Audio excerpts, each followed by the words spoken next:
నమస్తే. మనకి 18 పురాణాలు హిందువులు ఎంతో ముఖ్యంగా తెలియజేశారు. ఏంటంటే మనకి 18 గుర్తుపెట్టుకోవడం కొంచెం కష్టం కాబట్టి దీనికి ఆది శంకరాచార్యులు సులువుగా ఒక పద్యాన్ని మనకి చెప్పబడింది. అది ఆ పద్యం ఏంటంటే మద్వయం మద్వయం చైవ భ్రత్రయం వచతశ్రుయం అనాపలింగ కుస్కాని పురాణాన్ని పృథక్ పృథక్ అనగా మద్వయం మాతో 2 ఉన్నాయి. అవి మత్స్య పురాణం, మార్కండేయ పురాణం. తర్వాత బద్వయం అంటే బాతో 2 ఉన్నాయి, భాగవతము మరియు భవిష్యత్ పురాణం.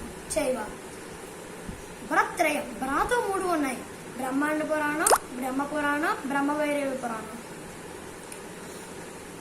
వచదష్ట్రియం అంటే వాతోని 4 ఉన్నాయి, వాయు పురాణం, విష్ణు పురాణం, వరాహ పురాణం, వామన పురాణం.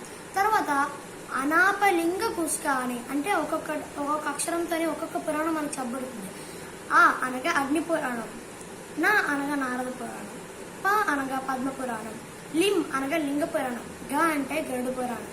పురాణాన్ని పృథక్ పృథక్ అని పురాణాలు ఉన్నాయి అని చెప్పారు. కాబట్టి దీన్ని మనం సులువుగా పద్ధతిలో గుర్తుపెట్టుకోవాలంటే ఈ శ్లోకాన్ని మనం ఆచరిస్తే అన్ని గుర్తుంటాయి. జై హింద్.